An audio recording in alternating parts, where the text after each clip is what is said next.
Bien, muy buenas tardes a todos, a las magistradas, magistrados, juezas, jueces, todas y todos los invitados y asistentes a la mesa de trabajo número 4, la cual tiene como título La justicia y protección de personas mayores.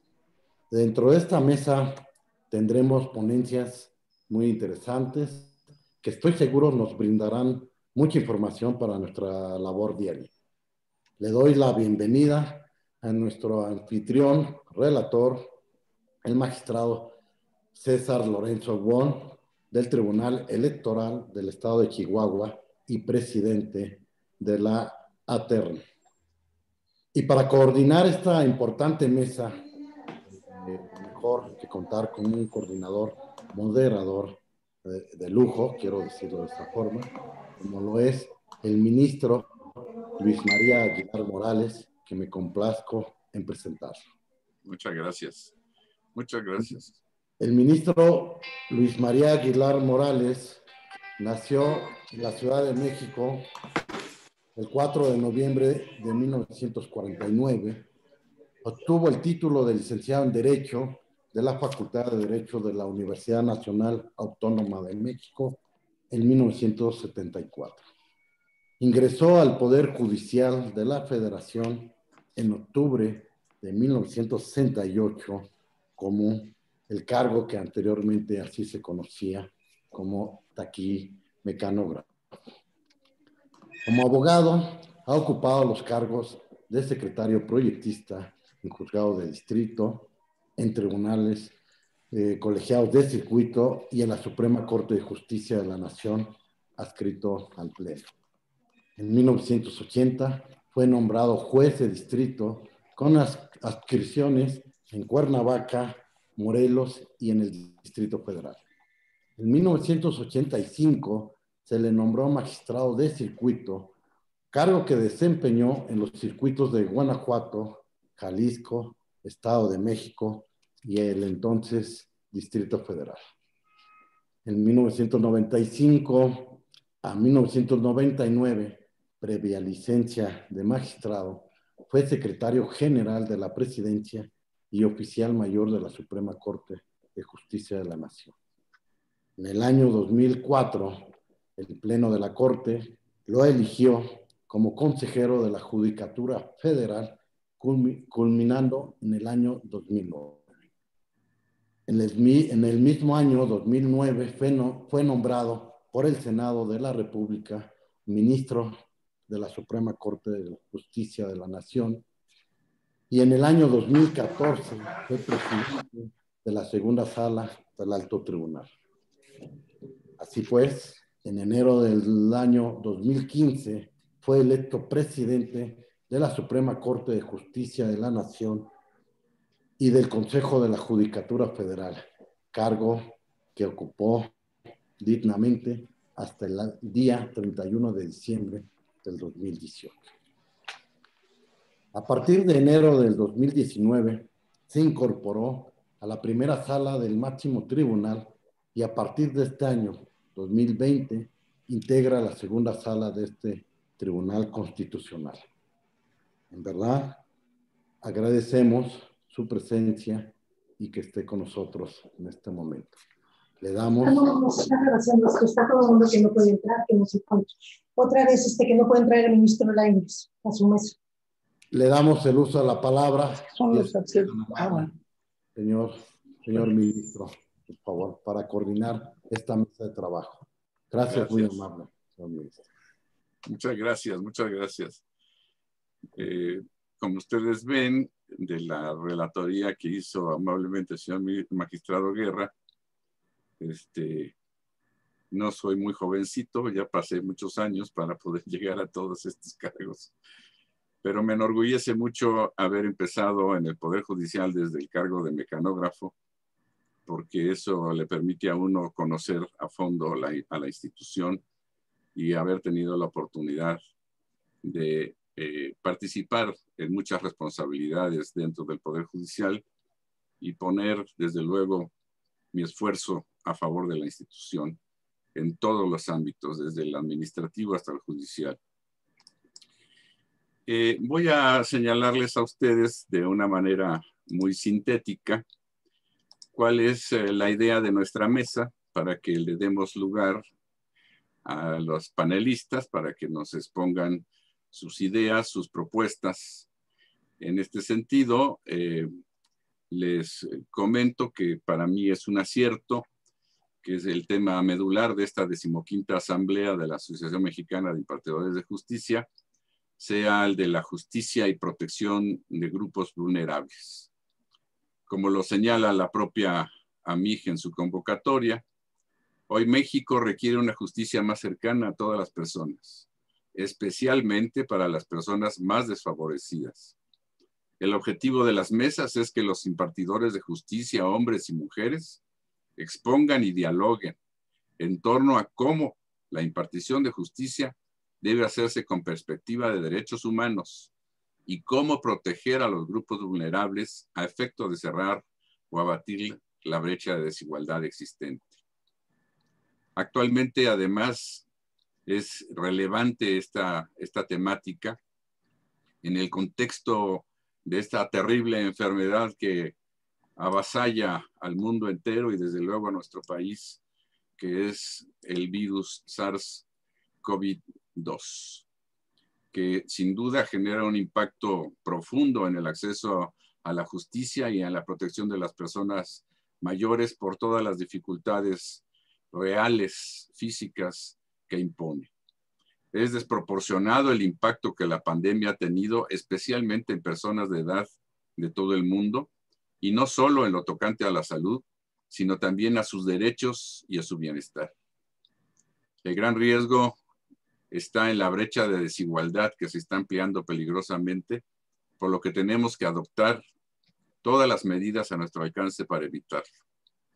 Apenas el pasado 1 de octubre, la Comisión Interamericana de Derechos Humanos hizo un llamado a garantizar los derechos de las personas mayores, haciendo énfasis en eliminar la violencia y la discriminación, sobre todo contra las mujeres mayores. La persona mayor tiene derecho a ser oída, con las debidas garantías por un juez o un tribunal competente en la sustanciación de cualquier procedimiento penal de cualquier naturaleza o materia. O sea, debe ser escuchado y atendido como cualquier otra persona sin discriminación. Al contrario, se le deben facilitar las condiciones para que no tenga límites y pueda acceder realmente a la defensa de sus derechos. Ya si México no ha participado formalmente en la Convención Interamericana de Protección de Derechos de las Personas Mayores, sí nuestra Constitución, nuestra ley fundamental, en su artículo 1 ya prohíbe toda discriminación de cualquier forma y desde luego por edad. De tal manera que se prohíbe en México la afectación de la dignidad humana y que no se menoscaben los derechos y libertades de las personas. Tenemos una ley, la Ley de Derechos de las Personas Adultas Mayores de 2002, que busca ya desde entonces garantizar el ejercicio de los derechos de las personas adultas mayores. Y desde luego en la Suprema Corte de Justicia de la Nación, especialmente en la primera sala que trata los temas civiles y familiares, en los últimos años ha emitido diversos precedentes que perfilan ya un contorno sólido y un sendero, espero, prometedor en la interpretación y la tutela de los derechos de las personas mayores. Yo les expreso a todos los que participan, tanto a quienes van a exponer, a las magistradas, a los jueces, al jefe de Casa de la Cultura, a nuestros amigos y compañeros en la defensa de derechos como son las comisiones de derechos humanos y desde luego a todos los interesados que vayan a participar en este intercambio de ideas, porque no le quisiera yo llamar un debate, sino en un intercambio de ideas sobre este tema que me parece muy importante. Muy importante porque además el número de personas mayores en nuestro país se ha incrementado notablemente y por lo tanto es una decil de la población bastante amplio.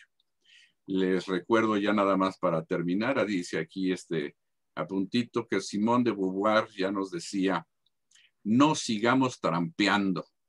En el futuro que nos aguarda está en juego el sentido de nuestra vida. No sabemos quiénes somos si ignoramos lo que seremos. Reconozcámonos en ese anciano, en esa anciana. Así tiene que ser si queremos asumir en su totalidad nuestra condición humana. Todos somos iguales, no importa la condición de edad ni cualquier otra circunstancia especial. Por lo tanto, de nuevo, les agradezco a ustedes su participación, a la magistrada Pacheco, a doña Maribel Beltrán, al magistrado, desde luego, a don Rafael Guerra, a don Pablo Rojas, que ahora nos acompaña, y a doña Mónica Zárate, con todo el apoyo que nos dan con su presencia, pero también agradezco sin duda el trabajo muy arduo, puntual, que seguramente hará don César Wong de nuestras opiniones aquí en esta mesa. Si no tienen ustedes inconveniente, podríamos darle la palabra a la magistrada doña María Guadalupe Pacheco para que, por favor, nos exprese sus ideas. Muchísimas gracias, señor ministro. Un gusto estar acá, un gusto participar. Un saludo a todos los que están presentes, al magistrado presidente Guerra y a todos los compañeros, compañeras que de alguna forma estamos interesados en este tema, que estamos viendo cómo de unos años a la fecha, se ha incrementado sobre todo en las salas el tema importantísimo de atender a los adultos mayores y hacerlo con dignidad. En el texto que hice llegar, ponía como título la importancia de legislar a nivel constitucional en la protección de derechos a los adultos mayores y de que la Suprema Corte de Justicia de la Nación emitiera un protocolo específico para quienes imparten justicia en casos que los involucren por sus condiciones de vulnerabilidad ante la pandemia ocasionada por la enfermedad COVID-19. En el año de 2019, la Comisión Nacional de Derechos Humanos presentó el informe especial sobre la situación de las personas mayores en México. En este documento se hace hincapié que la población mayor no es un grupo homogéneo, sino que se integra por personas que se encuentran en condiciones disímiles de vida, educación, salud, discapacidad, situación económica, familiar, laboral, entre otras, que en su conjunto pueden conformar la interseccionalidad de hechos comunes de vulnerabilidad, por lo que resulta necesario acompañar el diseño e implementación de políticas públicas con acciones afirmativas que permiten generar condiciones de igualdad con el resto de la población en el ejercicio de sus derechos. El reconocimiento de esa composición heterogénea debe ser un elemento primordial para la consecución de su bienestar. Esto viene en el informe especial sobre la situación de los derechos humanos de las personas mayores en México, que se emitió en el 2019. En este documento se recalca la necesidad de que las autoridades observen los principios de igualdad, no discriminación, atención preferencial, transversalidad y el enfoque de ciclo de vida para una planificación gubernamental coordinada, focalizada, eficiente y eficaz en beneficio de la población que envejece. Hace algunos años que tuve la fortuna de ser juez mercantil, me quedó muy marcada la experiencia de una pareja de adultos mayores que se presentaron para ver por qué los habían ido a entrevistar en su casa, que efectivamente tenían una deuda, pero que estaban en toda la posibilidad de pagar. Al verificar el estado del expediente nos dimos cuenta de que ya estaba en una etapa de ejecución. Estas personas no sabían lo que habían realizado, no tenían idea del alcance de lo que era firmar un pagaré.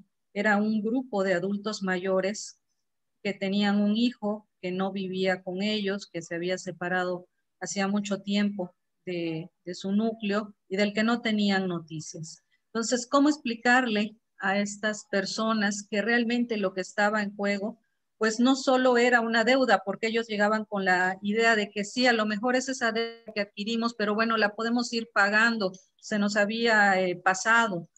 ¿Cómo explicarles, cómo atenderles, cómo decirles que ya estaban en una situación que prácticamente les dejaba pues en un estado de vulnerabilidad, sobre todo que el bien que se había embargado inicialmente pues era la propiedad, su única propiedad en la que vivían? Es en este contexto que quisiera mencionar que los adultos mayores no son necesariamente personas con discapacidad o personas que requieran solamente de un apoyo económico. Es un grupo social que merece respeto, atendiendo a sus propias condiciones a fin de generar igualdad en sus derechos y sus vidas, que se sientan tratados con dignidad conforme al momento que están pasando. El hecho de llegar a 60 años o tener más de esa edad puede implicar una etapa de jubilación. Sin embargo, puede presentar también diversas complicaciones y problemáticas. Y es en este punto donde deben dárseles garantías para una vida plena. Esto se acrecienta cuando tienen la necesidad de acudir ante las autoridades a realizar diversos trámites o la necesidad de defensa. Pueden encontrarse con difíciles situaciones ante la incomprensión de sus propias circunstancias o insensibilidad para atenderlos adecuadamente.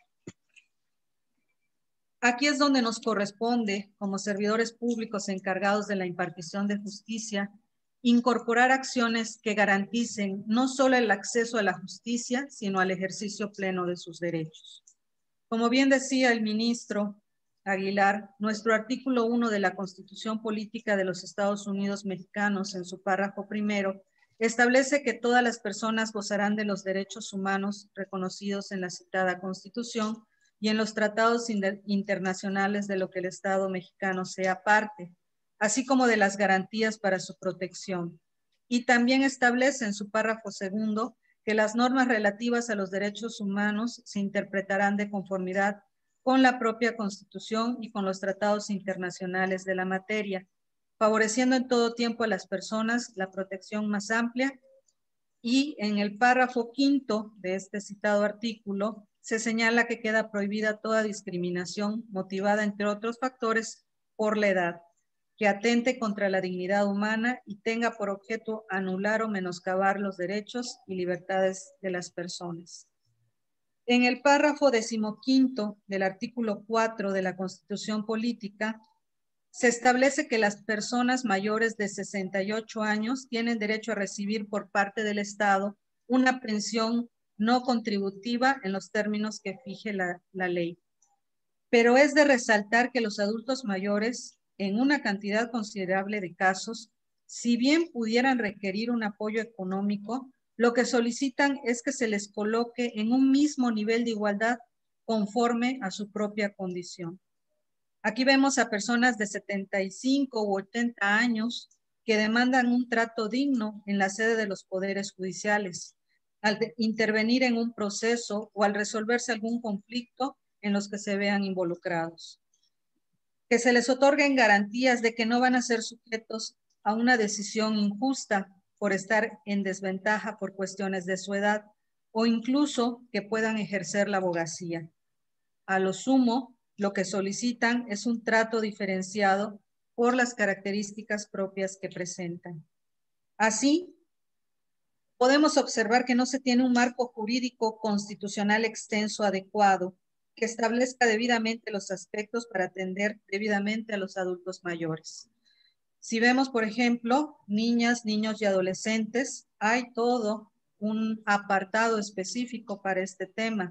Incluso lo podemos ver en otros temas. Sin embargo, para los adultos mayores está muy reducido, es muy específico. Si no nos referimos a este artículo 4, pudiéramos también referirnos al artículo 123 constitucional, que nos señala de alguna forma cómo debe ser el trabajo en los adultos mayores.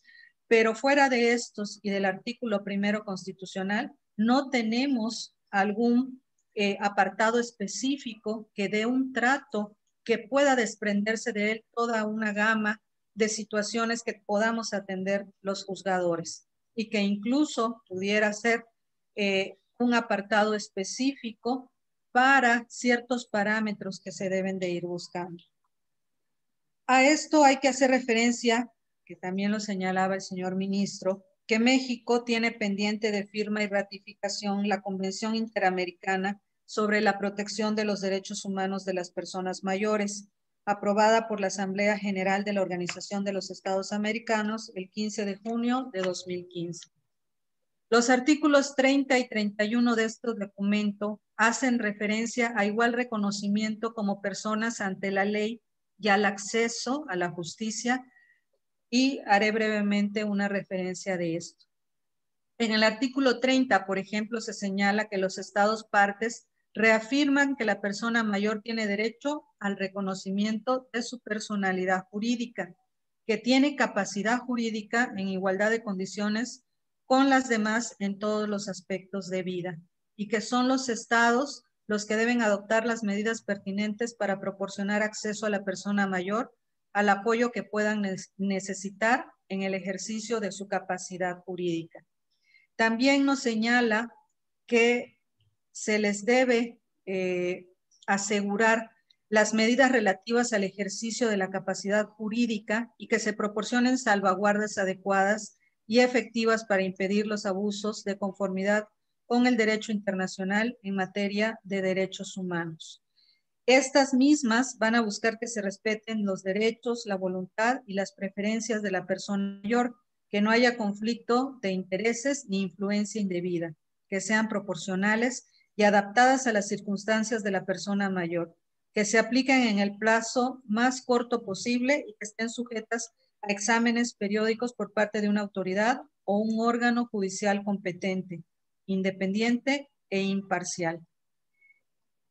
Otro apartado que también tenemos nos dice que la persona mayor tiene derecho a ser oída con las debidas garantías y dentro de un plazo razonable por un juez o tribunal competente, independiente e imparcial, establecido con anterioridad por la ley, en la sustanciación de cualquier acusación penal formulada contra ella o para la determinación de sus derechos y obligaciones de orden civil, laboral, fiscal o de cualquier otro carácter.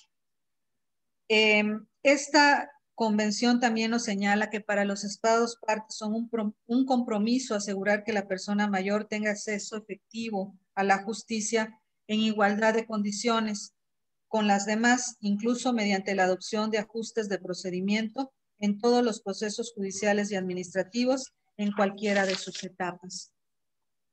Y que la actuación judicial deberá ser particularmente expedita en casos en que se encuentren en riesgo la salud o la vida de la persona mayor. El artículo 4 de la Convención señala en el inciso C que los estados partes se comprometen a salvaguardar los derechos humanos y libertades fundamentales de la persona mayor, sin discriminación de ningún tipo, y a tal fin adoptarán y fortalecerán todas las medidas legislativas, administrativas, judiciales, presupuestarias y de cualquier otra índole, incluido un adecuado acceso a la justicia a fin de garantizar a la persona mayor un trato diferenciado y preferencial en todos los ámbitos. En el ámbito legislativo en México tenemos la Ley de los Derechos de las Personas Adultas Mayores, cuyo objeto, se indica, es garantizar el ejercicio de los derechos de las personas adultas mayores, así como establecer las bases y disposiciones para su cumplimiento, mediante la regulación de la política pública nacional para la observancia de los derechos de las personas adultas mayores, los principios, objetivos, programas, responsabilidades e instrumentos que la Administración Pública Federal, las entidades federativas y los municipios deberán observar en la planeación y aplicación de la política pública nacional y el Instituto Nacional de las Personas Adultas Mayores. En esta ley, en el artículo 3, se define a las personas adultas mayores como aquellas que cuenten con 60 años o más de edad y que se encuentren domiciliadas o en tránsito en el territorio nacional. Se señala en el artículo 5, en las fracciones segunda y novena, de manera enunciativa y no limitativa, que se garantizará a las personas mayores los siguientes derechos. En la fracción 2 nos habla de la certeza jurídica. Vamos bien en el tiempo, ¿cómo lo ve usted? Para que alcancemos todos a participar. Sí. De hecho, veo que me quedan 5 minutos. Magnífico. Sí. Y la fracción segunda nos habla de la certeza jurídica. La fracción novena nos habla del acceso a los servicios. La citada ley establece que va a ser el sistema para el desarrollo integral de la familia el que tenga a su cargo garantizar a las personas adultas mayores, entre otros, los servicios de asistencia y orientación jurídica en forma gratuita, en especial aquellos que se refieren a la seguridad de su patrimonio. Y este artículo 44 indica igual un mecanismo que es una denuncia popular por actos, hechos u omisiones denunciados que serán presentados ante la Comisión Nacional de Derechos Humanos si se tramitan en contra de una autoridad federal o ante las comisiones estatales de derechos humanos en el caso de autoridades del orden estatal o municipal. Sin embargo, además de que ya hicimos hincapié que en el orden constitucional pues es necesario mayor regulación, resultaría adecuado también emitir directrices que puedan guiar la actuación de los órganos jurisdiccionales, como se ha presentado en otros casos de grupos que presentan vulnerabilidad. La Suprema Corte de la Justicia de la Nación ha emitido protocolos de actuación para quienes imparten justicia en casos que involucran a niñas, niños y adolescentes, derechos de personas, comunidades y pueblos indígenas, derechos de personas con discapacidad, personas migrantes, sujetos de protección internacional, orientación sexual e identidad de género y hechos constitutivos de tortura y tratos crueles. Estos protocolos han sido verdaderos instrumentos que permiten a las y los juzgadores de diferentes ámbitos contar con una guía orientadora cuando resulta necesario tomar en consideración circunstancias para colocar en planos de igualdad a personas que se encuentren en determinado grupo social y que requieren por ello cierta protección. Sin embargo, pues es realmente preocupante, ¿sí?, que en el caso de los adultos mayores no pueda haber un documento específico para ellos y tampoco pudiera decirse que pudiera aplicarse el protocolo para personas con discapacidad, porque no necesariamente las personas adultas mayores tienen esa condición. Es así que incluso en el citado informe de la Comisión Nacional de Derechos Humanos se hace un respetuoso apartado a las instancias de impartición de justicia para recalcar que tienen un papel primordial para garantizar el respeto a la dignidad y el acceso al ejercicio pleno de los derechos de las personas mayores y reitera la importancia de darle el mismo tratamiento a este grupo para lo que sería necesario incluso un protocolo en específico. Esta situación se ha hecho más patente ante la emergencia sanitaria que nos encontramos viviendo, pues ha quedado demostrado que la enfermedad COVID-19 suele afectar y traer mayores consecuencias negativas a los adultos mayores, no solo en su salud, sino en su vida y en el ejercicio de sus derechos. Ya sabemos que, de acuerdo con los Centros para el Control y la Prevención de Enfermedades en Estados Unidos, pues se ha señalado que a medida que se envejece, aumenta el riesgo de ser hospitalizado a causa del COVID-19. Son las personas que corren el mayor riesgo de enfermarse gravemente. Nos referiremos en este caso a los 3 aspectos específicos que se deben de tratar en el tema de los adultos mayores y la pandemia: el derecho procesal, el derecho sustantivo y el acceso a los servicios, que se ha indicado deben ser parte de la vida de los adultos mayores. En cuanto al primer aspecto, a un adulto mayor que debe comparecer a un proceso, deben de tenérseles ciertas consideraciones, sobre todo si estamos hablando, como ya decía, de una persona de 75, 76 años, 80 años, 80 y hasta ahorita hemos encontrado casos de personas que acuden a los procesos, ¿verdad?, que tienen hasta 85 años, que no presentan una discapacidad física o mental, pero sí tienen ciertas características que pueden repercutir en su esfera jurídica. desde tener que presentar una demanda o una denuncia hasta tener que acudir o participar en audiencias y diligencias. Y en el contexto actual que vivimos, en la partición, en la impartición, ¿sí? O en la participación de plataformas virtuales.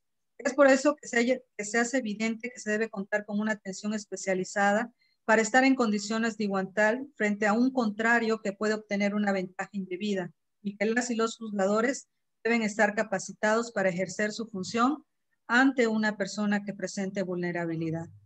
Por lo que se refiere al derecho sustantivo, acudir a juicio por resolución de temas de pensión, aspectos laborales, violencia familiar o incluso poder ser sentenciado por un delito o haber sido víctima de uno, supone una atención para cualquier persona en ejercicio de sus derechos. Luego, entonces, un adulto mayor que se encuentra en esta situación puede ser motivo de presión que sin los ajustes razonables lo coloque en un estado de indefensión que vulnere su seguridad jurídica. Y por cuanto al acceso a los servicios, mucho se ha mencionado que los espacios físicos deben ser adecuados para todas las personas que acuden a las sedes de los poderes judiciales. Pero en esta emergencia sanitaria también resulta evidente y de suma importancia la atención prioritaria para que los adultos mayores no estén expuestos demasiado tiempo en estos lugares. Adicionalmente, otro rubro a tomar en cuenta es el ejercicio profesional. En la actualidad se puede observar a asesores jurídicos o defensores que son adultos mayores y que han externado o solicitado una mayor diligencia en los trámites, iniciando en la atención personal como en la obtención de copias y en los medios tecnológicos implementados. Una situación a considerar también es la medida sanitaria de limitar las actividades presenciales de los adultos mayores. Se hace importante establecer los lineamientos de intervención en que puedan acudir en compañía y con las previsiones debidas ante las autoridades, y no la prohibición de que acudan a ejercer sus derechos o contar con la asistencia oportuna para hacerlo de forma tecnológica. Les suplico, magistrada, que abreviemos para que les dé tiempo a todos de participar. Sí, claro que sí. En este sentido, las personas mayores requieren de ciertos parámetros fijos que sirvan de indicativo para otorgarles acceso a la justicia y criterios orientadores para quienes los imparten, para que no estén ante un panorama no determinado que pueda resultar en su perjuicio. En conclusión, ante la emergencia sanitaria por la enfermedad COVID-19, resulta de vital importancia que se legisle a nivel constitucional en la protección de derechos a los adultos mayores y se realicen las adecuaciones respectivas al marco normativo, empezando por fijar la edad y las condiciones de vulnerabilidad. Y 2, sería conveniente que la Suprema Corte de Justicia de la Nación emitiera un protocolo específico para quienes imparten justicia en casos que involucren personas adultas mayores por sus propias características, que sirviera de referencia a las y los juzgadores para brindarles un acceso a la justicia de forma efectiva. Y con esto concluyo. Muchísimas gracias. Gracias, señora magistrada, doña Guadalupe Pacheco. Señor magistrado Guerra, no sé si quisiera usted presentar a los siguientes panelistas, por favor, si tiene usted el dato, si es tan amable.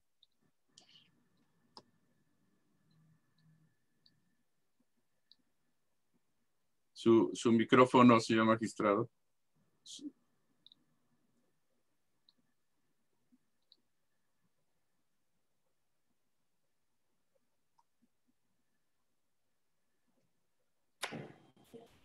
Tengo aquí unas fallas. Sí, háblale. Préndelo ahí, préndelo. Ya lo tengo. Bien, señor ministro, claro que sí, con mucho gusto. Muchas gracias. Agradezco mucho la presentación de la magistrada Guadalupe Pacheco. ¿Sí? En esta ocasión también le vamos a dar el uso de la palabra, por favor, a la magistrada Mónica Zárate Capac, si es que me lo permiten, por favor, si es que no tengo yo ningún problema en ese sentido, y le damos el uso de la palabra. Sí, le agradezco mucho, señor ministro. Gracias a ustedes, señor magistrado. Gracias. Muchísimas gracias, son muy amables. Soy directora. de la Casa de la Cultura. No le escuchamos, doña Mónica, no le escuchamos. Muchas gracias. Bueno, soy directora de la Casa de la Cultura Jurídica en la ciudad de Oaxaca. A sus órdenes, a todos y con el gusto. Voy a empezar a hablar sobre los mecanismos de defensa de las personas con discapacidad. Y bueno, mi presentación es un poquito más general. Me habla de por un acceso a la justicia y una vida plena de las personas con discapacidad. Pese al avance tan importante que se ha tenido en el ámbito jurídico nacional e internacional en la consolidación de los derechos humanos en el ámbito jurídico, todavía hay mucho que avanzar, ¿no? Porque no se ha consolidado este modelo de los derechos humanos de las personas con discapacidad para lograr la plena inclusión de ese sector tan vulnerable en la sociedad mexicana. Y eso se debe a que aún en nuestros días no se ha terminado de fortalecer el modelo con enfoque de derechos humanos de discapacidad por falta de políticas públicas y de voluntad de legisladores, gobernantes y sociedad, y en avanzar en la cultura de la inserción y de su reconocimiento como diversas a nosotros, pero con los mismos derechos. Es necesario que se garantice el pleno ejercicio de la autonomía de estos individuos y su participación en la vida laboral, social, política y económica en el país. Aunque actualmente hay diversos mecanismos de defensa para la tutela de los derechos de las personas con discapacidad, tanto en el ámbito nacional como internacional, en la práctica son insuficientes y en muchos de los casos se dificulta su acceso a estas personas que se encuentran en una situación de vulnerabilidad. En el ámbito jurisdiccional son representativas las sentencias eméritas en el tema dictadas a través del Pleno y las salas de la Suprema Corte de Justicia de la Nación, los tribunales colegiados, juzgados de distrito. Se pueden citar como ejemplos el amparo directo en revisión 319/2019, en donde se determinó que la condición de invalidez permanente y total de la quejosa por ganarse la vida, hija de un miembro de las Fuerzas Armadas, no constituía un motivo suficiente para que, constituía un motivo suficiente para que subsistiera la pensión de orfandad por encontrarse por este motivo exceptuada de las causas de pérdida de pensión que señalaba la Ley de Instituciones de Seguridad Social de las Fuerzas Armadas, independientemente de haber procreado descendencia. También está el amparo en revisión 1136/2015, donde se determinó que los derechos patrimoniales autorales no son absolutos, pueden restringirse en beneficio de la colectividad, como sería en favor de las personas con discapacidad.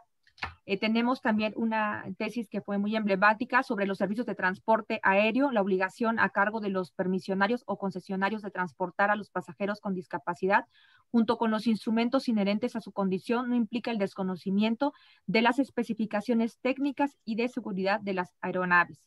Bueno, hoy en día nos encontramos ante un cambio de pensamiento del modelo médico asistencialista al de derechos humanos de las personas con discapacidad, generando una corresponsabilidad de la sociedad, el Estado y las personas con discapacidad para crear una sociedad inclusiva.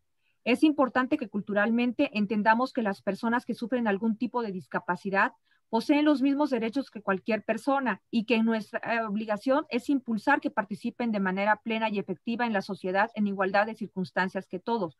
Un caso que ha sido de gran trascendencia en la Unión Europea ha sido el caso Coleman, resuelto por el Tribunal de Justicia de las Comunidades Europeas el 17 de julio de 2008, al sentar las bases del concepto de la discriminación por transferencia, una nueva forma de discriminar y que ahora es tutelada por el derecho comunitario, a partir de él con el objeto de establecer la igualdad de trato en el empleo y la ocupación a los cuidadores de las personas con discapacidad.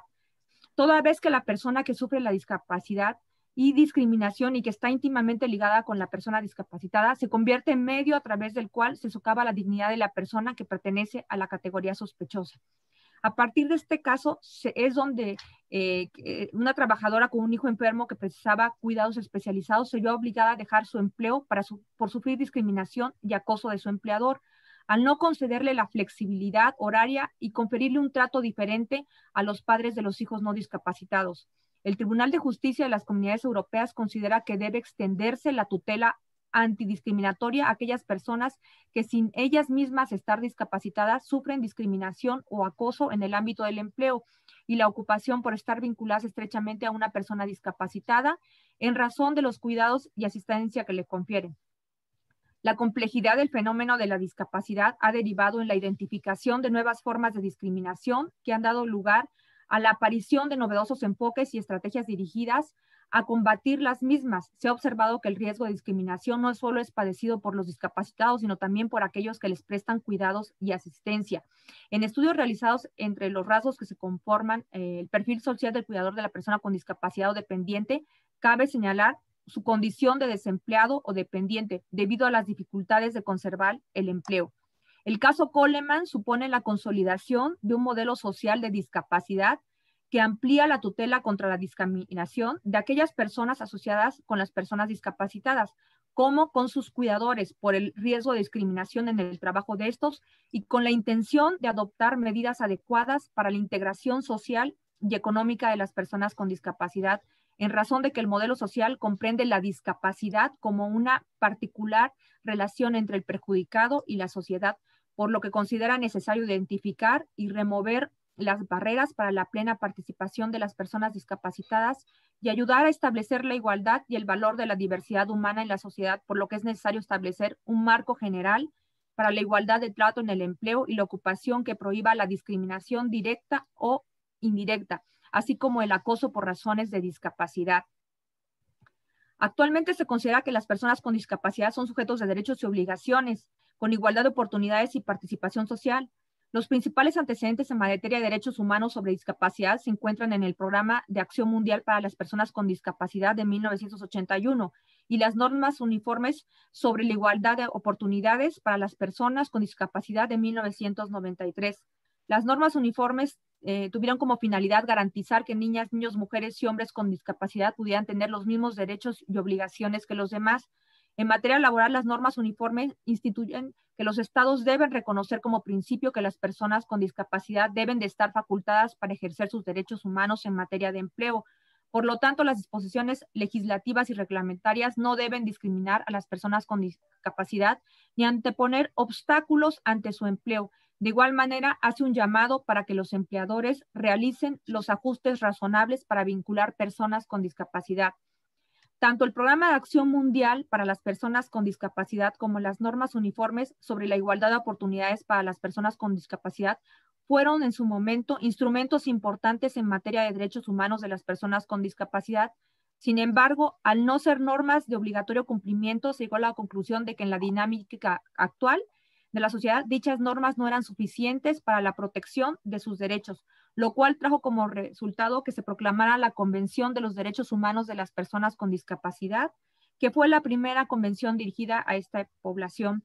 Esta convención, con carácter vinculante y obligatorio para los estados partes sobre los derechos de las personas con discapacidad, fue promovida por México en el 2007, por Naciones Unidas, y entró en vigor en el 2008 y fue producto de una lucha contra la discriminación de las personas con discapacidad y tiene como objeto garantizar que los individuos con discapacidad disfruten de los mismos derechos que todos los demás. Esta convención reconoce los derechos económicos, sociales, culturales, civiles y políticos incluidos en los tratados internacionales destinados a determinar las barreras a que se enfrentan las personas con discapacidad y con la que México se obligó a respetar y tener la obligación de no interferir en el ejercicio de los derechos de las personas con discapacidad, a proteger también y que debe impedir la transgresión de estos derechos y a cumplir que el Estado debe tomar todas las medidas legislativas, judiciales y de otro tipo para garantizar el pleno ejercicio de los derechos humanos. Este tratado internacional en materia de derechos humanos busca asegurar la inclusión de las personas con discapacidad mediante la adopción de medidas específicas que los estados deben implementar de manera transversal y progresiva. Los estados parte adquieren la obligación de promover, proteger y garantizar el disfrute pleno de los derechos civiles, políticos, económicos, sociales, culturales y ambientales a las personas con discapacidad mediante los ajustes razonables y la accesibilidad necesaria para lograrlo, utilizando al máximo los recursos disponibles y en caso de que no sean suficientes, acceder a ellos en el marco de la cooperación internacional. Los estados no pueden, bajo pretexto de la aplicación de su derecho interno, vulnerar derechos contenidos en la Convención en virtud de que su jerarquía es superior a las leyes federales y locales. La Convención sobre los Derechos de las Personas con Discapacidad establece como principios rectores el respeto a la dignidad, autonomía individual, incluida la libertad de tomar las propias decisiones y la independencia de las personas, la no discriminación, participación e inclusiones plenas y efectivas de la sociedad, respeto por la diferencia y aceptación de las personas con discapacidad como parte de la diversidad y las condiciones humanas, la igualdad de oportunidades, la accesibilidad, la igualdad entre el hombre y la mujer, el respeto y la evolución de las facultades de niños, niñas con discapacidad y de su derecho a preservar su identidad, así como de asegurar y promover el ejercicio de los derechos y libertades fundamentales de igualdad y no discriminación, accesibilidad a la vida, situaciones de riesgo y emergencia humanitaria, al igual que el reconocimiento de las personas por la ley, acceso a la justicia, libertad y seguridad de las personas, protección contra la tortura y tratos degradantes, protección contra la explotación, la violencia, el abuso, integridad de la persona, libertad de desplazamiento, nacionalidad e inclusión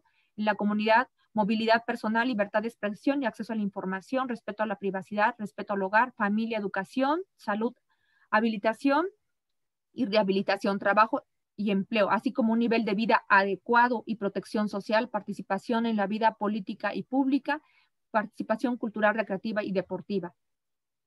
México también ha firmado y ratificado el convenio 159, el cual tiene como objetivo asegurar tanto en las zonas rurales como en las urbanas la igualdad de oportunidades y de trato a todas las categorías de personas invalidadas en materia de empleo e integración en la comunidad, promoviendo la readaptación profesional de la persona inválida para obtener y conservar su empleo. Sobre los derechos de las personas con discapacidad y específicamente con discapacidad mental, la Corte Interamericana... Doña Mónica, sí. Ya para casi terminar, por Concluyo. favor, abreviemos. Sí. Se concluye que en México y en todo el mundo es necesario que el gobierno y la sociedad colaboren conjuntamente para que se reconozcan y garanticen los derechos humanos de las personas con discapacidad. Es labor de todos ayudar a que la inclusión de este sector sea de manera efectiva, para lo cual es fundamental impulsar que se generen las condiciones que hagan realidad que puedan acceder en igualdad de circunstancias a los satisfactores y derechos que los garanticen una vida plena y el ejercicio de su autonomía. Todos estamos comprometidos a seguir impulsando la consolidación del enfoque de derechos humanos de las personas con discapacidad, que las reconoce como diversas e iguales, para evitar cualquier acto de marginación o discriminación que vulnere sus derechos humanos. Se trata de derribar barreras que imposibiliten el desarrollo social, cultural, profesional y laboral de estas personas y debemos, por empezar, por reconocer que se les margina y se les excluye constantemente, no se les consulta sobre las políticas públicas que les afectan en la mayoría de los casos y menos se garantiza su accesibilidad en las universidades, cargos públicos, ni de dirección en la iniciativa privada. Además, en la gran mayoría de los casos, cuando se les reconoce un derecho es porque tuvieron que hacer valer un mecanismo de control constitucional en su defecto, o en su defecto es porque acudieron a la Corte Interamericana o a un tribunal constitucional. Se sigue considerando en la práctica que la discapacidad es una enfermedad y que el Estado debe adoptar una postura asistencialista y no social con enfoque de derechos humanos. Las personas con discapacidad deben ser tratadas con la misma dignidad que todos y debemos dejar de imponerles obstáculos para que puedan hacer valer sus derechos y acceder al entorno público, social y físico. El ambiente debe adaptarse a sus necesidades. Ojalá que algún día en México, como ya ocurrió en la Unión Europea, en el caso Coleman, sobre el Tribunal de Justicia de las Comunidades Europeas, se amplíe la tutela contra la discriminación hacia los padres o hijos que cuidan de personas que sufren discapacidad, ya que en la mayoría de ocasiones no se les garantizan las condiciones para hacerse cargo de ellos, pese a que existe un porcentaje significativo de individuos que sufren discapacidad en nuestro país. Gracias. Gracias, doña Mónica. Había mencionado inclusive la magistrada Pacheco que no necesariamente todas las personas mayores son personas con discapacidad. Desde luego que las hay y muchas personas con edad avanzada incurren inevitablemente en una condición de discapacidad, pero desde luego es muy importante porque hay muchos que están en esa condición y deben atendérseles como tales. Muchas gracias por su participación. Señor magistrado Guerra. Gracias, señor ministro. Pregunto si se encuentra Uble Mejía Mora. No lo veo yo aquí en pantalla. Sí, no. Continuamos con el siguiente entonces, por favor. El siguiente, por favor. El maestro José Carlos Álvarez Ortega, que es presidente de la Comisión Estatal de Derechos Humanos de Sinaloa. Le damos el uso de la palabra, si es tan amable. Bienvenido, señor magistrado. Bienvenido. Gracias. En principio, agradezco la invitación para participar en esta Asamblea General de la Asociación Mexicana de Impartidores de Justicia. Con su permiso, señor ministro Aguilar Montes. El tema sobre el que estamos abordando es el de los adultos mayores. Y aquí es importante, pues, empezar con algunas consideraciones respecto de los significados. En cuanto a las definiciones jurídicas, la Convención Interamericana sobre la Protección de los Derechos Humanos de las Personas Mayores define como persona mayor como aquella de 60 años o más, salvo que la ley interna determine una edad menor o mayor, siempre que ésta no sea superior a los 65 años. En el caso de nuestro país, se considera y se define por la Ley de los Derechos de las Personas Adultas Mayores, las personas, aquellas que cuenten con 60 años o más de edad y que se encuentren domiciliadas o en tránsito en el territorio nacional. En las últimas décadas, la comunidad internacional ha expresado su preocupación por el desafío que representa el envejecimiento poblacional. Por ello, ha realizado esfuerzos por visibilizar esta situación, la cual ha quedado plasmada en el reconocimiento de los derechos humanos en distintos instrumentos internacionales. Baste señalar en el Sistema Universal la Declaración Universal de los Derechos Humanos, la Declaración Americana de los Derechos y Deberes del Hombre, el Pacto Internacional de Derechos Económicos, Sociales y Culturales, el Pacto Internacional de Derechos Civiles y Políticos. En cuanto al sistema interamericano, encontramos la Convención Americana sobre los Derechos Humanos, la Convención sobre la Eliminación de todas las formas de discriminación contra la mujer, el protocolo adicional a la Convención Americana sobre Derechos Humanos en materia de derechos económicos, sociales y culturales, mejor conocido como el Protocolo de San Salvador, y también la Convención Interamericana sobre la Protección de los Derechos Humanos de las Personas Mayores, a las que nuestro país se encuentra pendiente de adherirse. Sin embargo, es importante mencionarlo porque en esta convención se aborda de manera más específica los aspectos relacionados con el reconocimiento, el pleno goce y protección de los derechos humanos y libertades fundamentales de las personas adultas mayores. En esta convención se establecen distintos principios generales que sería muy complicado mencionarlos aquí precisamente en apremio del tiempo. Pero sí es importante señalar algunos derechos protegidos por esta Convención Interamericana sobre la protección de los derechos humanos de las personas mayores. Pudiéramos destacar el derecho a la igualdad y no discriminación por razones de edad en la vejez, también el derecho a la vida y a la dignidad en la vejez, el derecho a la autonomía y a la independencia, el derecho a la participación e integración comunitaria, el derecho a la seguridad y una vida sin ningún tipo de violencia, el derecho a la salud, el derecho a brindar consentimiento libre e informado en el ámbito de la salud, el derecho que tienen las personas mayores a un sistema integral de cuidados, el derecho a la seguridad. De igual manera, también reconoce los derechos a no ser sometidos a tortura, ni penas, tratos inhumanos o degradantes, etc. Y por supuesto reconoce el derecho de acceso a la justicia.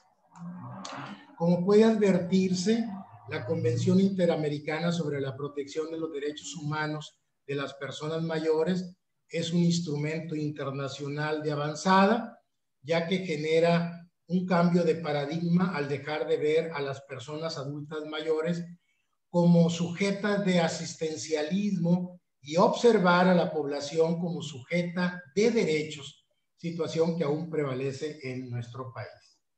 Con la adhesión a la Convención Interamericana sobre la Protección de los Derechos Humanos de las Personas Mayores en el Estado mexicano, ampliaría el catálogo de derechos reconocidos a este sector de la población, de conformidad con los artículos 1 y 133 constitucionales y la línea jurisprudencial que ha desarrollado la Suprema Corte de Justicia de la Nación. Asimismo, se reivindicarían los derechos de las personas mayores y generaría la obligación de armonizar el derecho interno para ampliar la protección de este sector de la población, así como de las medidas necesarias encaminadas a contrarrestar las causas principales que dan origen a las violaciones de derechos humanos de las personas mayores, tales como la percepción social negativa acerca del envejecimiento. Como se aprecia, los diversos instrumentos y estrategias emprendidas hasta el momento dan cuenta de la pretensión de formular una política pública específica para las personas adultas mayores desde la perspectiva de los derechos humanos y la necesidad de establecer medidas adicionales, incluida la creación de una convención. Así pues, del contenido de los diversos tratados internacionales en materia de derechos humanos de personas mayores, se desprende la especial protección de los derechos de las personas mayores y llevan a concluir que las personas mayores constituyen un grupo vulnerable que merece especial protección por parte de los órganos del Estado, ya que su avanzada edad los coloca con frecuencia en una situación de dependencia familiar, discriminación e incluso abandono. Hasta aquí dejaría mi participación, agradeciendo de nuevo la invitación a participar en esta importante asamblea. Muchas gracias. Al contrario, muchísimas gracias por su participación y muy importantes reflexiones, sobre todo con vista a la convención de personas con condición de edad avanzada. Yo creo que eso es muy importante. Hay algunos países, pocos de la región, que ya han firmado esta convención.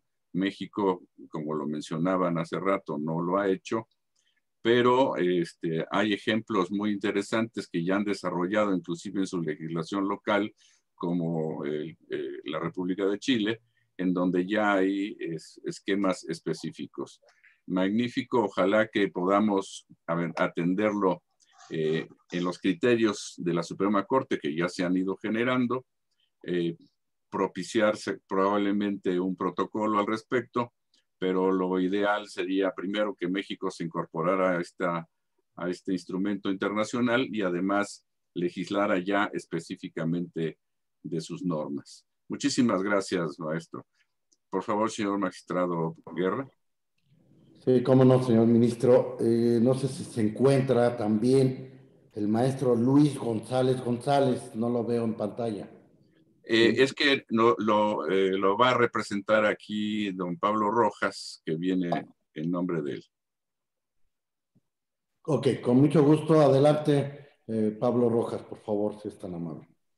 Muchas gracias a todos y todas. Les saludo con mucho gusto al ministro Luis María Aguilar Morales y bueno, a todas las panelistas y los panelistas también.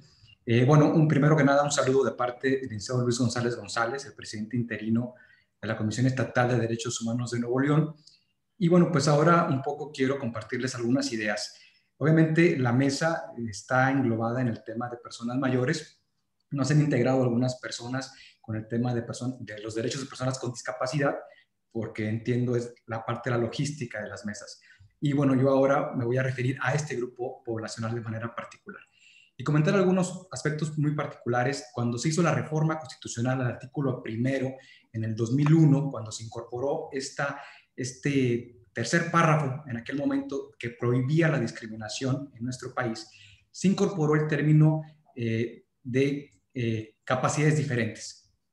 Y luego hubo un cambio en el 2006 para cambiar esta terminología y ahora especificar que en nuestro país estaba prohibida la discriminación por discapacidades. Ciertamente, en el tema de la discapacidad, un asunto toral es el lenguaje, es decir, cómo nos referimos a las personas con discapacidad y que nos lleva pues a quitar algunos conceptos antes utilizados, por ejemplo, el de minusvalía, que hacía referencia a una persona con menor valor, lo cual obviamente choca con la perspectiva de derechos y con el principio de igualdad y de no discriminación, o personas discapacitadas o personas Es decir, cambiamos las etiquetas y ahora hablamos de personas con discapacidad. Bueno, todo esto se reformuló en nuestro país, pero también lo hicimos a la par de cómo se fue presentando a nivel internacional. Y así fue que la Convención de Derechos de las Personas con Discapacidad, que entró en vigor en 2008, nos brindó a nuestro país una oportunidad de recuperar y de poner atención en las obligaciones en materia de derechos humanos en esta materia. Estamos a bastantes años, ¿no? Y estamos a 12 años, un poco más de 12 años de la entrada en vigor de esta Convención de personas, de los derechos de personas con discapacidad en el mundo, y aún tenemos un gran camino por recorrer. Y en el tema de acceso a la justicia no es la excepción. El artículo 13 de este instrumento internacional establece este derecho, el de acceso a la justicia, y también establece algo muy importante: la capacidad jurídica que no puede negarse a las personas con discapacidad. Y en ese sentido, la Convención nos pone grandes debates, por ejemplo, respecto a la inimputabilidad, respecto al estado de interdicción, respecto a cómo vamos a permitirle a las personas con discapacidad acceder a la justicia, por ejemplo, si son personas sordas o son personas ciegas. Entonces, un poco en ese sentido, hay varios parámetros que yo quisiera compartir en esta tarde, y que parten también del contenido legal que actualmente rige en nuestro país. Y para empezar con esto, me quiero referir en primer término al artículo 10 del Código Nacional de Procedimientos Penales. Muy bien, en este artículo se establece que todas las personas que intervengan en el procedimiento penal recibirán el mismo trato. También que no se admitirá discriminación por diferentes condiciones, incluida la de discapacidad, y que en el caso de las personas con discapacidad deberán preverse ajustes razonables al procedimiento cuando se requiera. Es decir, ya tenemos ahí una primera obligación, y también un término ahí tal vez novedoso para muchas personas, que es el de ajustes razonables. El mismo Código Nacional de Procedimientos Penales establece en el artículo 109 que en caso de que la persona víctima u ofendida tenga alguna discapacidad, tendrá derecho a que se realicen los ajustes al procedimiento que sean necesarios para salvaguardar sus derechos. Y ahí tenemos también otro término, el de ajustes de procedimiento. En general, para el tema de acceso a la justicia es importante que reconozcamos tres conceptos básicos, que son herramientas que nos brinda la Convención para asegurar los derechos de las personas con discapacidad. Es el de accesibilidad, es el de ajustes razonables y es el de ajustes de procedimientos, cada uno con un matiz, con una idea, con un sentido. Por ejemplo, en el término de accesibilidad, pues es una condición previa que las personas todas requerimos para poder acceder a la información, para poder acceder a los bienes y servicios. Implica, por ejemplo, adoptar medidas específicas para que las personas podamos acceder a la información, a las comunicaciones, al entorno físico, al transporte. Es una política que debería adoptarse del Estado desde su obligación de garantizar los derechos, de cumplir los derechos, y poco a poco implementar planes para que todas las personas, también, por ejemplo, las que están en situación de mayoría o que son personas mayores, con base en la Convención Interamericana, pues también puedan moverse y acceder a instituciones y a la infraestructura básica. Y luego está el tema de ajustes razonables. En este punto es interesante poner en consideración que implica que las autoridades debemos adoptar medidas particulares al caso particular. Es decir, puede ser que una persona que está en una oficina tiene una discapacidad motriz y para mí me resulta muy complicado poner un elevador porque económicamente me es inviable. Entonces yo hago un ajuste razonable para esa persona y tal vez le pido que realice sus labores en el piso de abajo o en la planta baja. Ese es un ajuste razonable que se aplica a una persona en particular. El ajuste razonable no debe confundirse con el ajuste de procedimiento, porque este será, pues también, en el caso particular, pero enfocado a el proceso. Es decir, en este proceso que yo llevo en determinado caso, que tiene ciertas reglas, que tiene ciertas etapas, por ejemplo, audiencias, presentación de testigos, careos, no sé, notificaciones. ¿Qué acciones tendría yo que tomar para no negarle a la persona con discapacidad, por ejemplo, intelectual o psicosocial, el acceso a la justicia? Y además de ello, ¿qué tendría que hacer, por ejemplo, el equipo de trabajo o los operadores de justicia, llámese miembro de la policía o del Ministerio Público o el juez o la jueza o sus colaboradores y colaboradoras. ¿Qué acciones tendrían que tomar, por ejemplo, para que la persona con cierto tipo de discapacidad pueda, fíjense, sentirse pues que está accediendo a un sistema que comprende su condición particular?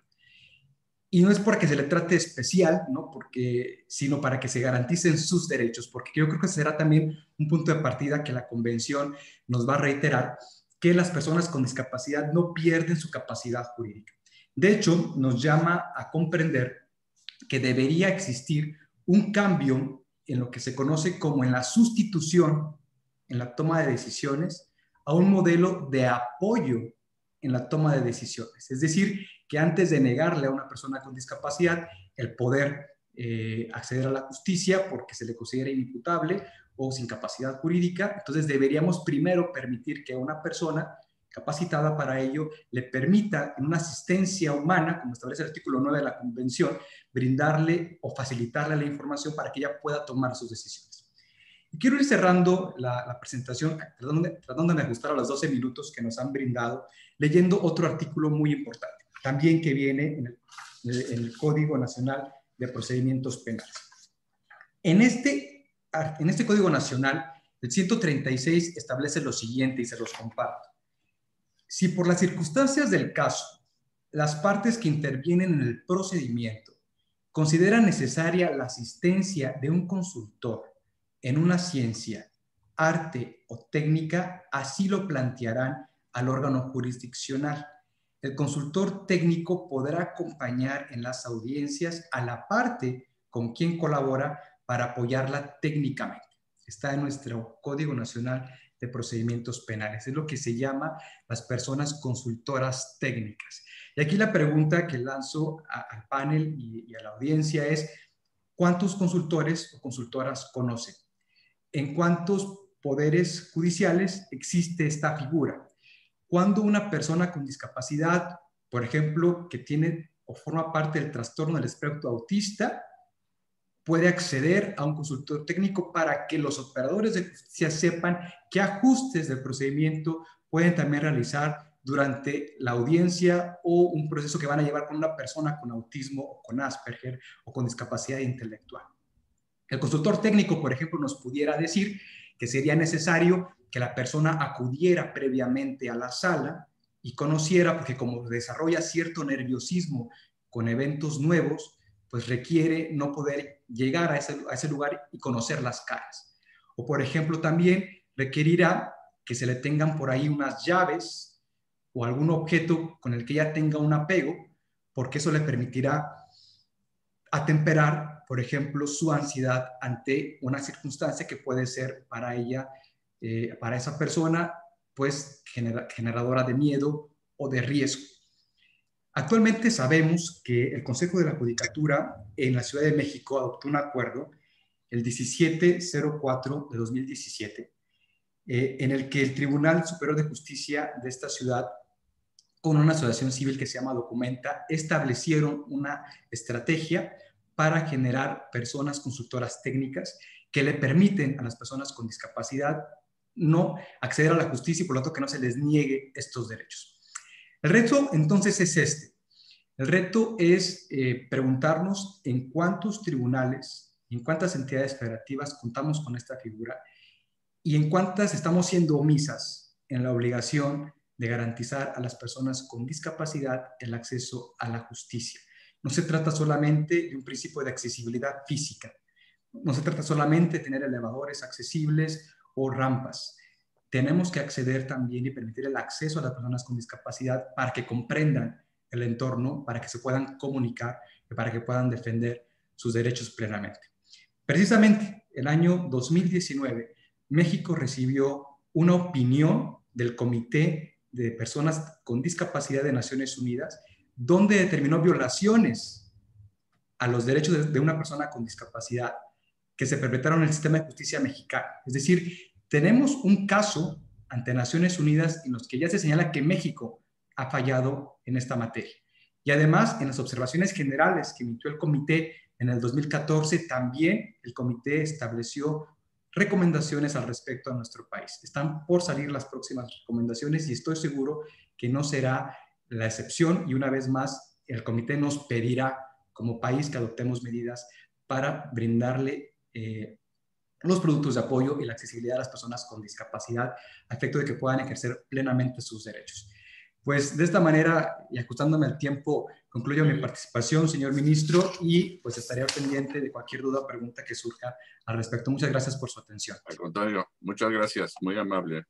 Muy importante también las reflexiones, porque hay todavía instituciones en nuestro país que deben reforzarse con este tipo de instrumentos que ya están en la ley, pero que no se han implementado operativamente. Muchas gracias. Señor magistrado Guerra, por favor. Gracias, señor ministro. Le damos la intervención a la señora jueza Maribel del Carmen Beltrán Valladares. Por favor, tiene el uso de la palabra, si es tan amable. Muchas gracias. Bueno, me voy a ajustar al tiempo. La verdad es que es un honor estar en esta mesa de trabajo y voy a correr un poquito. Abordar cualquier derecho reconocido en las personas de la tercera edad exige hacerlo con perspectiva humanista, bajo el enfoque basado en derechos humanos, pues todo análisis para su protección, al provenir de un grupo vulnerable, debe respetar el derecho de igualdad y no discriminación, que resulta ser un principio básico de los derechos humanos de las personas en general. La noción de la palabra persona le viene dada al derecho bajo la denominación persona jurídica. La importancia de este concepto reside en que sobre él giran otros conceptos fundamentales, como son la noción y la existencia misma del derecho objetivo y el derecho subjetivo, la obligación, el deber jurídico y la concepción de toda relación jurídica. Por ello, el propósito es analizar cómo se aplica la justicia y protección a personas mayores en territorio mexicano y realizar una propuesta humanista. En este sentido, es necesario señalar que la Organización Mundial de la Salud señala que debido al aumento de la esperanza de vida y a la disminución de la tasa de fecundidad, la proporción de personas mayores de 60 años está aumentando rápidamente que cualquier otro grupo de edad en casi todos los países. Hoy en día, el envejecimiento de la población puede equipararse a un éxito de las políticas de salud pública y el desarrollo socioeconómico. También constituye un reto para la sociedad, que debe adaptarse a ello para mejorar al máximo la salud y la capacidad funcional de las personas mayores, así como su participación social y su seguridad. A pesar de que el envejecimiento es un proceso gradual, normal, natural e inexorable, suele ocurrir en las personas de una forma distinta, ya que este proceso podría decirse que se encuentra relacionado con las acciones y omisiones que cada ser humano realiza durante el transcurso de su vida. Es decir, cada persona va forjando su vejez desde que es joven. A diario, pues encontramos que las personas mayores pueden ser protagonistas de un sinnúmero de noticias, pueden lograr hazañas deportivas, académicas, pero también hemos visto en las noticias que son víctimas del abandono de sus familias o de la delincuencia. La doctrina jurídica clasifica a las personas jurídicas en personas físicas y naturales y en personas morales o colectivas.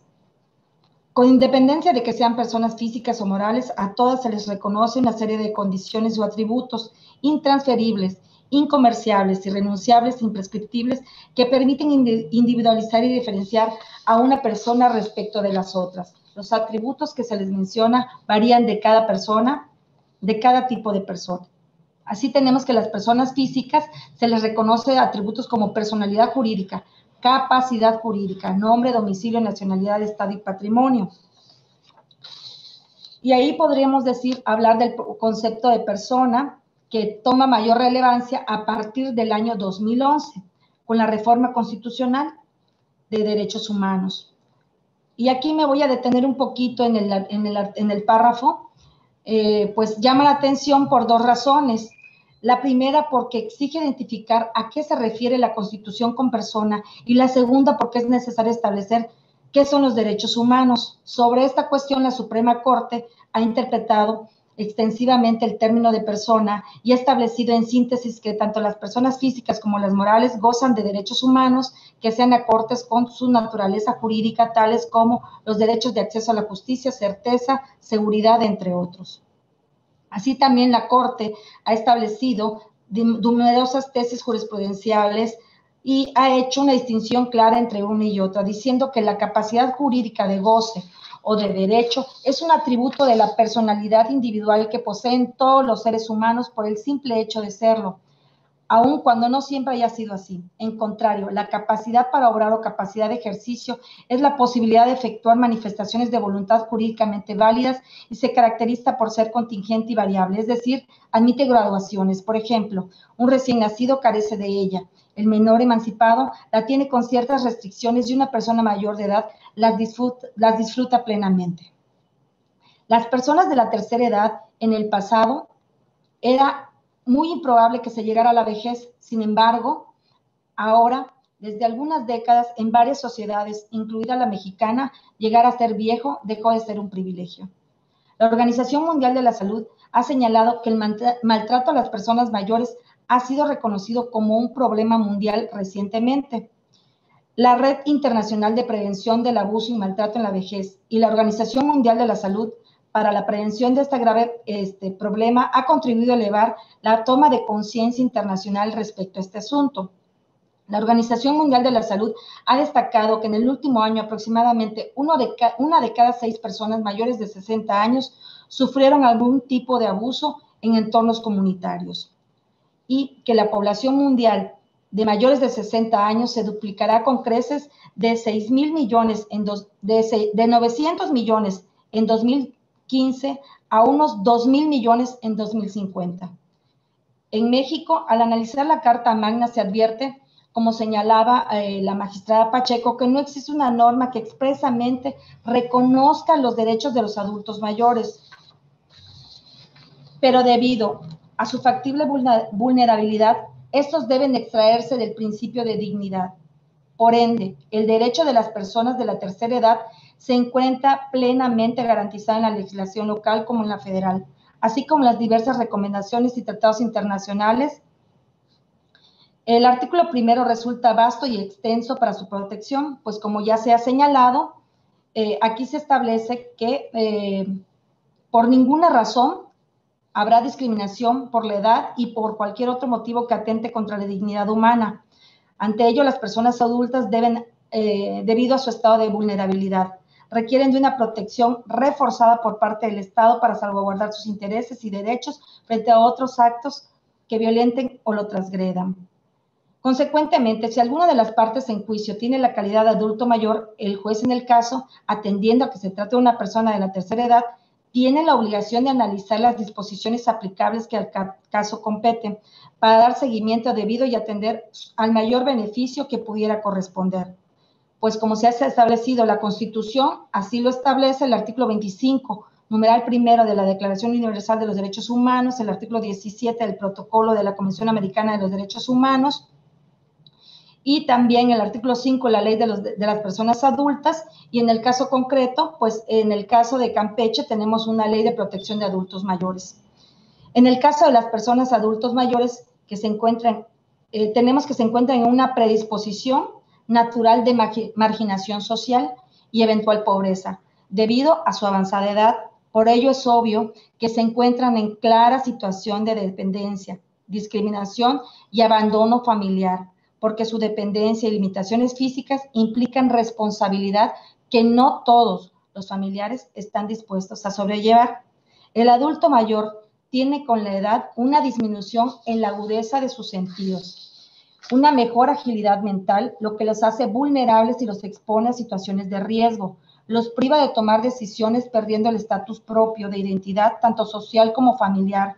En pocas palabras, la edad conlleva a una ausencia de respeto e igualdad, y es precisamente donde los jueces debemos trabajar a favor de los adultos mayores, en la deficiencia de la queja. Hoy más que nunca es importante proteger esa vulnerabilidad.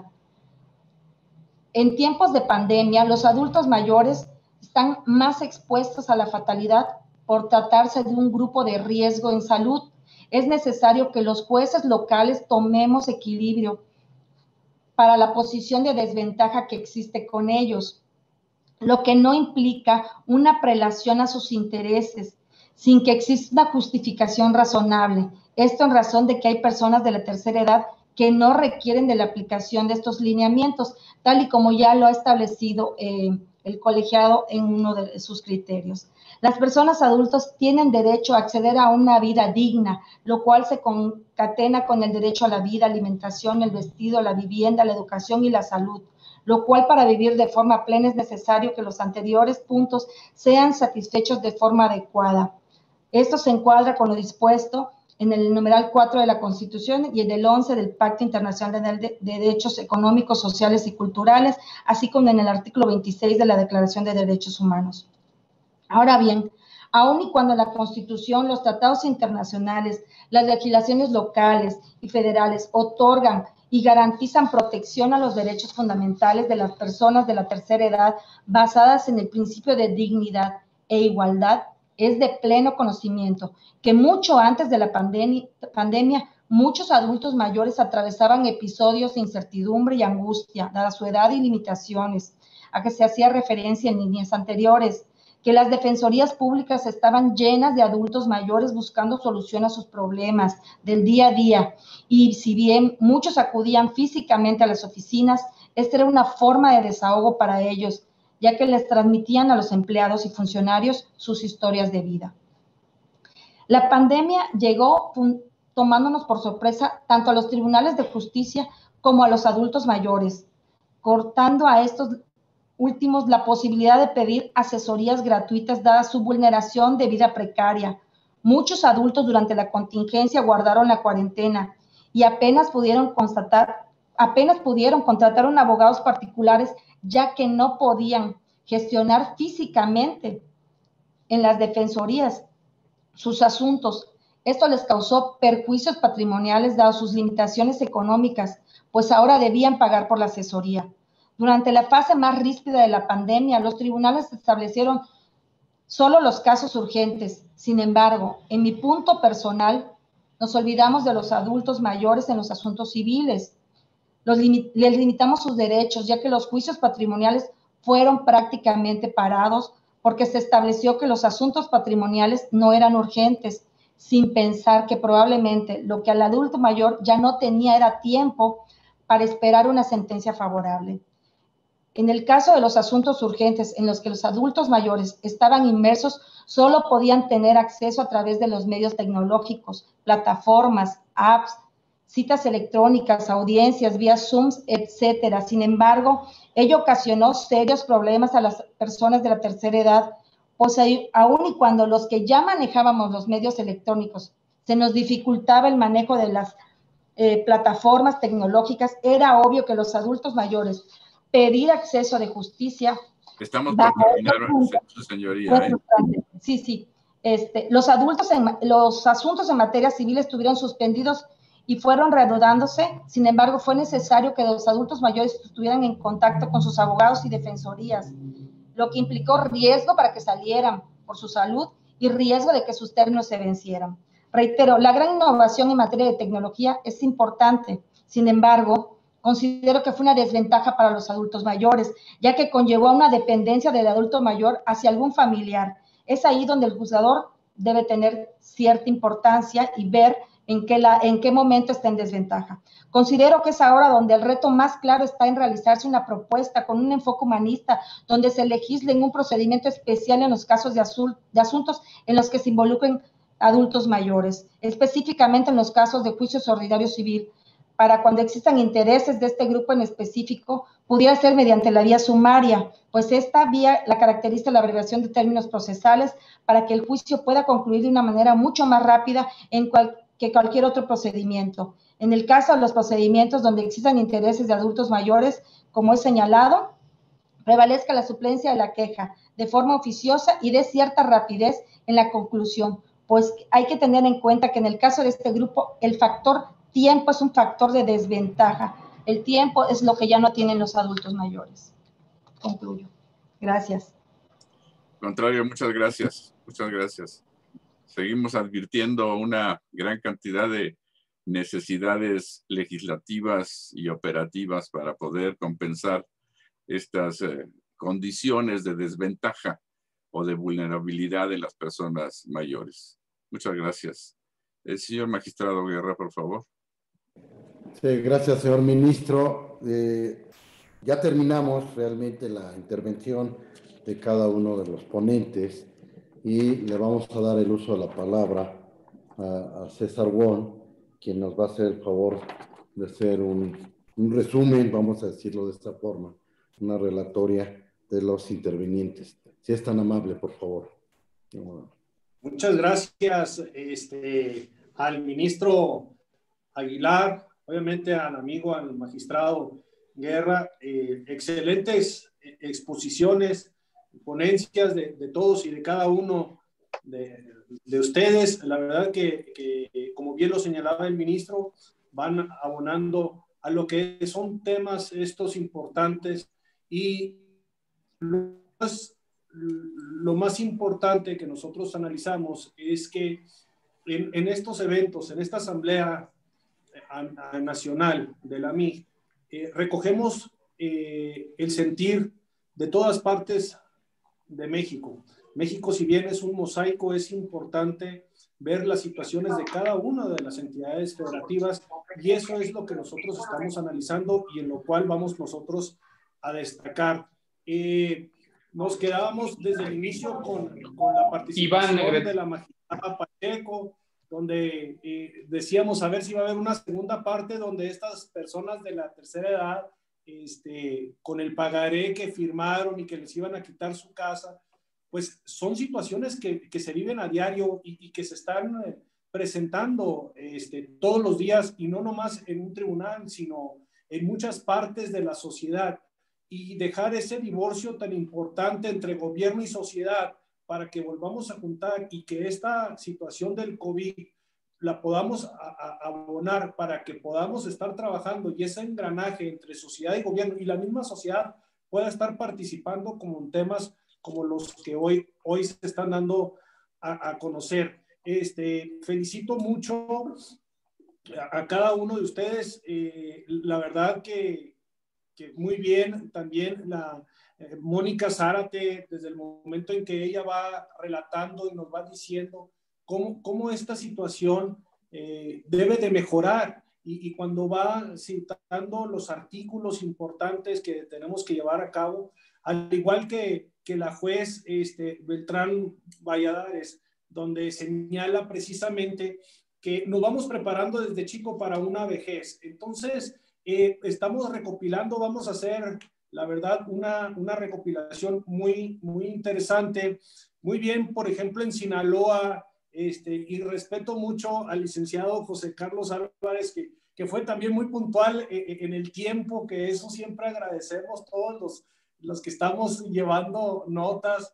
A Pablo de Nuevo León, en representación del licenciado Luis González, pues un dinamismo diferente el que nos hiciste, nos planteaste, y ver estas situaciones de cada entidad federativa, como bien lo ibas señalando. Entonces, pienso que vamos a hacer una relatoría muy interesante, primero con las palabras que bien señaló el ministro Aguilar y contemplando este panorama que vemos de todas partes de la entidad. Pues, magistrado Guerra, sería mi aportación en este momento. Muchas gracias. Gracias, muy amable. Le agradezco la intervención y con esto estamos dando por terminadas las ponencias y la intervención del licenciado César. Yo le quisiera pedir el favor al señor ministro que dé por cerrada esta mesa para posteriormente pasar al cierre, ¿sí? A la clausura que va a ser, tengo entendido, con otro canal que vamos a manejar nosotros. Señor ministro, tiene usted el uso de la palabra. Muchas gracias. Yo no sé si todavía tenemos un poquito de tiempo, si alguien quisiera ampliar o exponer alguna idea que haya tomado dentro de esta multiplicidad de buenas ideas y de buenas propuestas. Entiendo, por ejemplo, que ahorita alza la mano aquí doña Maribel. Podríamos escucharla brevemente, por favor, si es tan amable. Muchas gracias, señor ministro. Bueno, tomando la ponencia de la magistrada Pacheco, vi que ella hacía énfasis en un protocolo, que es importante un protocolo, porque eso pues a los juzgadores, sobre todo a los locales, nos ayuda muchísimo. Pero escuchando a los demás ponentes, me saltó una duda, o igual, ¿no? Así como existe el interés superior del menor, que es un principio que se establece, la Corte lo estableció, igual pudiéramos establecer ese principio, el principio del interés superior del adulto mayor, ¿sí? Como un eje rector para todos los juzgadores en el momento que tengamos algún caso de algún adulto mayor. Esta sería mi aportación. ¿Alguien quiere hacer un comentario al respecto? Por favor, Mónica.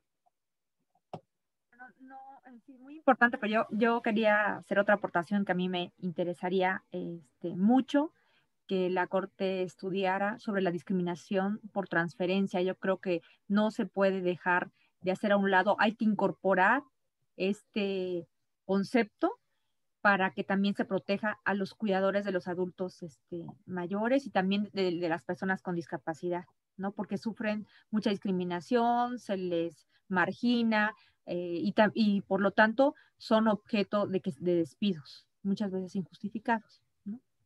Sí, desde luego, ustedes saben perfectamente que los tribunales atendemos especialmente a los planteamientos que se hacen, y los casos que no hemos tenido con abundancia, al menos con cierto número, son este tipo de asuntos de los cuidadores o protectores de las personas. Yo creo que desde luego es un tema importante, muy cercano en mi familia tenemos esa condición, y creo que en cuanto tengamos la oportunidad, la Suprema Corte seguramente nos pronunciaremos al respecto. Por supuesto. Muy bien puesto en la vista de todos nosotros. Gracias, señor ministro. ¿Alguien, por favor, don Pablo? Sí, muchas gracias, señor ministro. Y bueno, creo que un poco ampliando lo que les compartía durante mi intervención, creo que sí es muy importante también que dictar algunas directrices a todos los integrantes del Poder Judicial de la Federación y bueno, en lo que corresponde a las entidades federativas, pues para que mientras exista o no el protocolo, sí se adopten medidas muy particulares para que no sea un impedimento el que una persona con discapacidad acceda a la justicia por no contar con un consultor técnico o una persona especialista que nos pueda brindar información sobre cómo le podemos atender. Y esto es tener como conciencia de las diversidades y las diferentes discapacidades. La verdad que es un universo muy amplio y también de muchos retos. Yo lo entiendo perfectamente, que implica capacitación, toma de conciencia y que también existan estas personas especialistas, que tampoco son muchas. Es decir, también tenemos que ubicarlas y saber, bueno, quién conoce muy bien el tema del trastorno del espectro autista, la discapacidad intelectual, y permitirle a la persona con discapacidad pues que participe, que sea escuchada. Y creo que ahí tenemos un gran reto como Estado mexicano para garantizarles plenamente sus derechos. Creo que puede ser también por ahí, señor ministro, tal vez algunas directrices o algún exhorto que se haga a los poderes judiciales del Estado, pues para que colaboren. Nosotros ahorita estamos tratando de impulsar esto en Nuevo León, hemos hecho una serie de reuniones con la experiencia de Ciudad de México, que sabemos hasta ahora es la única, tal vez haya otra, si alguien conoce, pues ojalá me gustaría también tener la información. Y estamos vinculando a la Defensoría Pública, al Poder Judicial, a la Fiscalía, a la Secretaría de Seguridad Pública, para que en conjunto pues busquemos un modelo que posibilite que las personas con discapacidad accedan a la justicia. Esa era mi intervención adicional. Muy bien, muchas gracias. Como ustedes saben, buen número de los poderes judiciales, tanto federal como de los estados de la República, tienen a su cargo las defensorías públicas, de tal manera que ese es un campo de oportunidad para poder instrumentar esto. En materia, por ejemplo, federal, no necesariamente se les especializa en una sola de las áreas.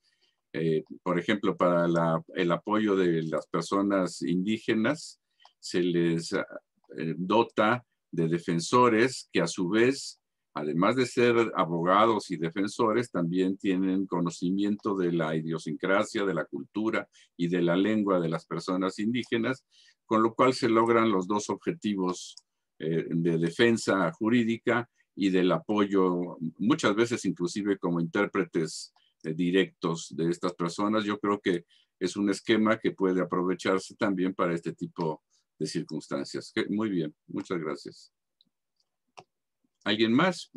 Damos por terminado entonces la mesa para poder facilitar a don César Wong que termine de hacer una relatoría y la presentaremos pues en unos minutos más en la clausura que se va a celebrar a las 3 de la tarde, según nos indicaron en el programa. Les agradezco a todos, de veras, muy importante, muy interesante.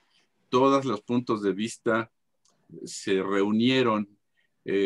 No sucedió como sucede en muchas otras ocasiones, en que lo que había dicho uno lo vuelve a repetir otro de otra manera, sino que todos estuvieron aportando diferentes puntos de vista y sugerencias para ir armando todo este esquema de protección de las personas adultos mayores, que, repito, y no lo excluyo, muchos de ellos están también en condiciones de discapacidad. Qué bueno, les agradezco mucho y espero que podamos vernos dentro de un rato en la clausura. Muchas gracias. Gracias a usted. Muchas gracias. Gracias, Ministro. Buenas tardes. Buenas Gracias tardes. a todas, A todos. a todos.